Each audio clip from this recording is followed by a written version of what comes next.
to the Flatwoods Monster. Hey y'all, I'm Heather, and this is Poisoned Appalachia, the dark side of Appalachia. Thank you to all my listeners and friends for being so supportive. You're all amazing. So I was looking on ways to promote your podcast, and this guy said you should release 3 episodes at the same time for your first time because people may not come back if you don't get them listening to it. So I screwed that up already. But I am going to try and release this and maybe one more episode this week. That's like 3 pretty much at the same time. My ultimate goal is to do 1 episode a week. I actually already had this one written up because I want to try to stay ahead of the game, so I'm definitely glad of that at least. Today I want to talk about the Flatwoods Monster. I'm from Mothman Land and really want to do an episode on him, but don't want to use up my favorite ones all at the beginning. So I thought I would talk about another West Virginia legend, the Flatwoods Monster. Turns out there are a lot of cryptids in Appalachia. I may have to do an episode on all of them together, but I feel like the Flatwoods Monster and Mothman are pretty big ones and deserve their own show. You may be asking yourself, what's a cryptid? Cryptids are animals that cryptozoologists believe may exist somewhere in the wild, but whose presence is disputed or unsubstantiated by science. And cryptozoology itself is a pseudoscience which primarily looks at anecdotal stories and other claims rejected by the scientific community. Some famous cryptids are the Loch Ness Monster, Bigfoot, and the Chupacabra. But in West Virginia, like I said, we have at least 2 big ones for us, the Mothman and Flatwoods Monster. So let's find out about the Flatwoods Monster. Did you know that West Virginia is the only state that is all Appalachian? All the other states have parts of Appalachia in it, but West Virginia is nothing but Appalachia. So in the middle of the most Appalachian state of all is Braxton County. And Braxton County has their own cryptid. A little bit about Braxton County. Braxton County is in the central part of West Virginia. As of the 2020 census, the population was 12,447. The county seat is Sutton. The county was formed in 1836 from parts of Lewis, Kanawha, and Nicholas counties and named for Carter Braxton, a Virginia statesman and signer of the Declaration of Independence. It is actually the center of West Virginia. The center of population of West Virginia is located near Gasaway, West Virginia, and the geographic center of the state is located near Sutton. There are a lot of places to visit in Braxton County. It's a little more laid back than metropolitan areas, but to experience the heart of West Virginia, you may want to go check it out. Braxton County is a bit of a paranormal hotspot like many other locations in Appalachia. It's home to several paranormal places like the Haymond House and Elk Hostel in Sutton, which offer ghost hunts and other creepy activities year-round. Also, you can go Bigfoot hunting at Sutton Lake, where the cryptid has been sighted in recent years. But of course, the biggest draw is the Flatwoods Monster. They have a Flatwoods Monster Convention yearly. You can visit the Flatwoods Monster Museum located in Sutton, buy a sandwich named after the monster at the Spot restaurant, and visit the 5 giant monster chairs scattered around the county. If you get photos of all 5, you can get a sticker. Now that you know a little bit about the area, let's go into what we're all here for, the Flatwoods Monster. It happened on September 12th, 1952. It was around dusk when they saw it. Ed and Freddie Mays had been playing on the schoolyard after school and with their friend Tommy Heyer. Ed was 13, Freddie was 12, and Tommy was 10. After noticing a bright light streak across the sky in front of them and crashed on a nearby farm belonging to G. Bailey Fisher, the boys were understandably spooked, so instead of checking out right away what they saw, they ran to grab the Mays boys' mother, Kathleen. Joining Kathleen and the 3 boys were a couple of other boys that went along with them. The local children, Neil Nunley, who was 14, and Ronnie Shaver, who was 10, and then also joining them was West Virginia National Guardsman Eugene Lemon, who happened to be home at the time. He was 17. Along with this group was Eugene's dog. When they were walking up the hill, Eugene's dog ran ahead of them and was out of their sight. They heard the dog barking and then saw it come running back to them with its tail tucked between its legs. So I would have been like, guys, let's call the police and have them check this out. But Kathleen Mays must have been a braver woman than me because she kept heading towards it. and they climbed to the top of the hill and were shocked by what they saw. About 50 feet to the right, there was a large pulsing red light. The air was pungent and made their noses and eyes water. It was so strong that it even made some of them nauseous. Then Eugene Lemon said he aimed a flashlight in the direction for a brief moment and saw a tall, man-like figure with a round red face surrounded by a pointed hood-like shape, the Flatwoods monster. It ran towards them with a shrill hissing noise. It moved towards them floating, but then it turned ahead and back to the ball of fire. It was at that moment that Kathleen and the boys were like, nope, and left the area. And if you haven't seen the Flatwoods monster, I'm going to try to hopefully include pictures on Instagram and Facebook and stuff. It's almost kind of comical looking, but I could see it would be scary, I guess, in the middle of the night. But yeah, I'll make sure to post that on social media so you can check it out. When Kathleen got home, she called the sheriff, Robert Carr, which is what I would have done in the first place. She also said something I probably wouldn't have. She also did something I probably wouldn't have done. She called a local paper to tell them about it. Maybe it's just me, but I'd rather not be known as the town kook. The newspaper reporter, Lee Stewart, came and spoke with everyone, got their stories and everything. Eugene Lemon, the National Guardsman, went back with Lee, the reporter, to the site. When they got there, they found nothing. No ball of fire, no monster. They did still smell the pungent smell, described as a sickening, burnt metallic odor. Then by this time, Sheriff Carr and one of his deputies had arrived. They could find nothing else but did smell the smell. Day, Lee Stewart returned to the site. He was the reporter, remember? In the daylight, Lee found 2 long tracks in the mud and what he described as an odd gummy deposit. So because of this, Lee Stewart published in the local newspaper that it was a UFO. That's all the information he had, but he wanted to go forward with that.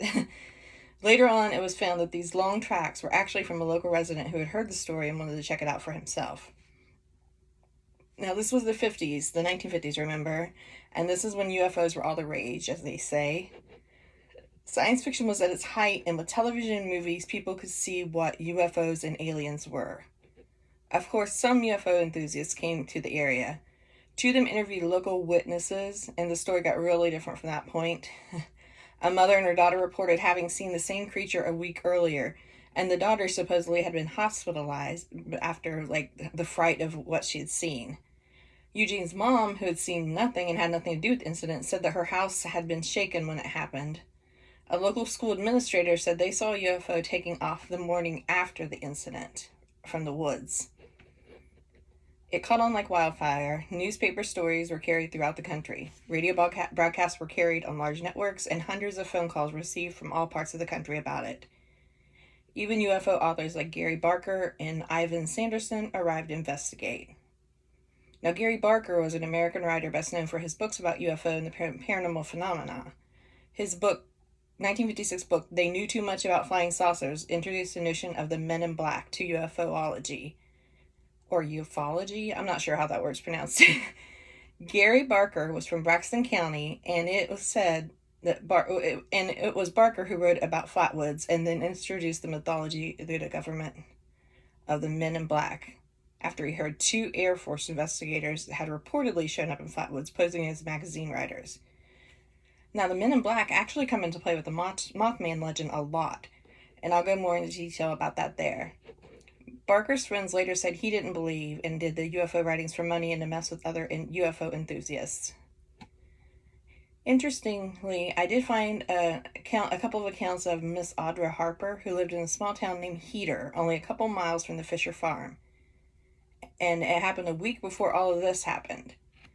There's a copy of her experience in the Flatwoods Monster Museum. She wrote this about 10 years after the incident, and her granddaughter gave it to the museum. Some names in the document have been redacted, but here's her story. One night, Jay and I started to the store and were taking a near cut through a field. We looked upon the hill and saw a fire. I said, I wonder who that is up there, and she said, oh, probably Jess. Just fox chasing. We might have said half a dozen words and glanced back up again, and this time it was a ball of fire. This time we couldn't take our eyes away. As quick can be, the ball of fire vanished, and a tall black figure, 3 heights of a man, stood in the same place. We started running, crossed a barbed wire fence, and I never even saw across the barbed wire fence I never even saw and came to a gate. We opened it, and Jay started to close it. "It's right behind us," she said. I didn't think it was possible, for it would have been had to run twice the distance we did. I turned around and fastened the gate before I looked up.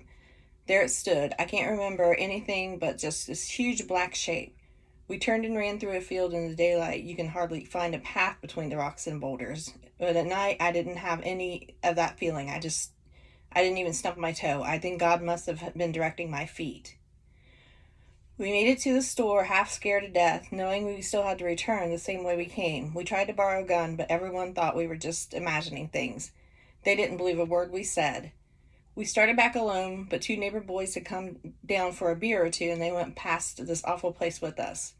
To have an experience like this and have no one believe us was terrible to bear. Then a woman and some children saw a huge form of some sort at Flatwoods, a few miles from us, and they even had her on television and wrote a big story about the Flatwoods monster. I know we saw something just as bad. I'm 33 years old, and there is no insanity in our family.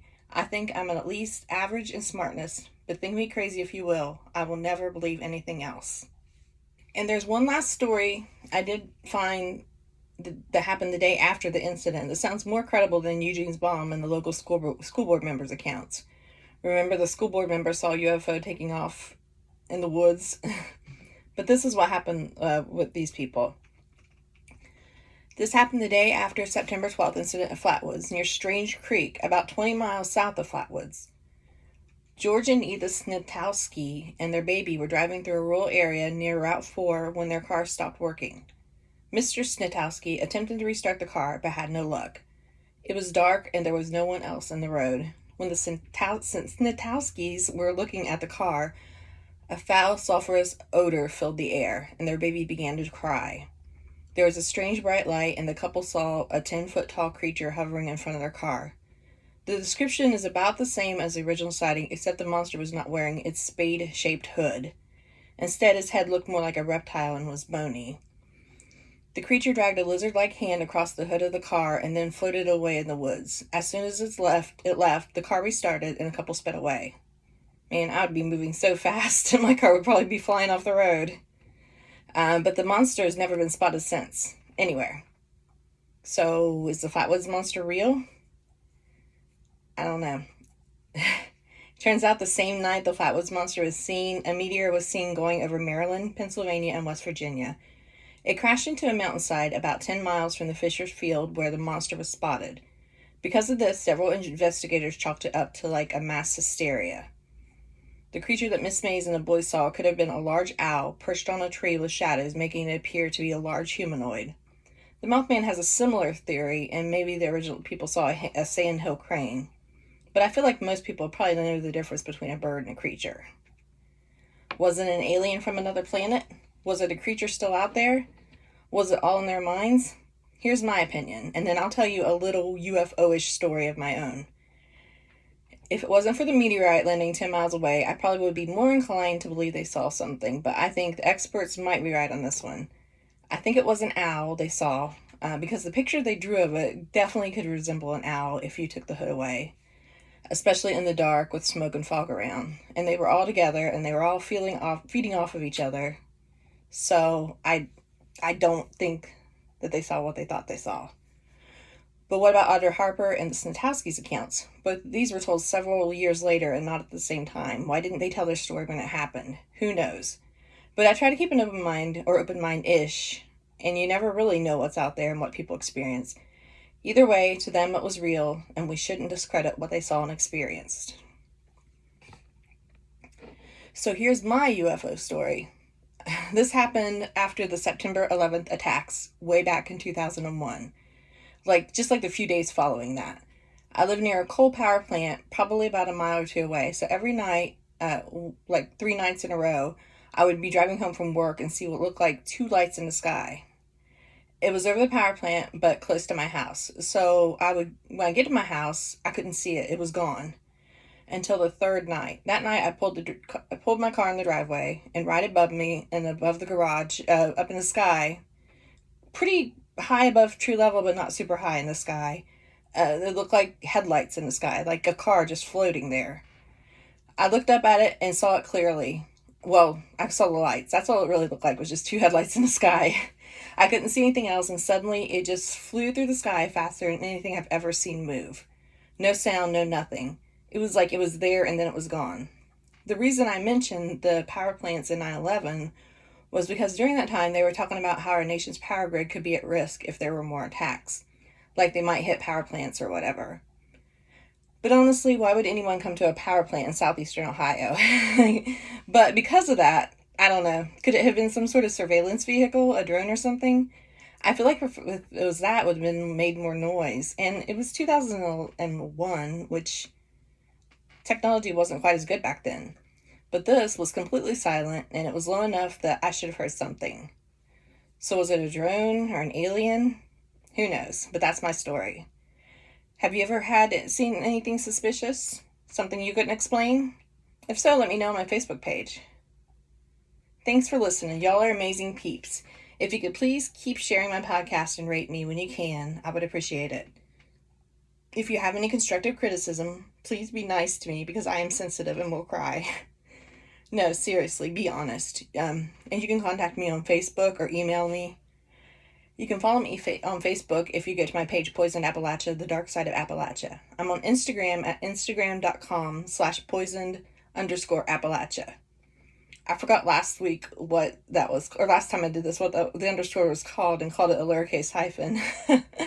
I'm on TikTok at tiktok.com/poisoned_Appalachia. I'm also on Threads at threads.net/poisoned_Appalachia. My email, if you have any suggestions, comments, or your own experiences, is poisonedappalachia@gmail.com. Once again, thank you guys so much for all your support. I couldn't do it definitely without you. Just please keep sharing. Let's get the word out about this, and have a great day. Bye.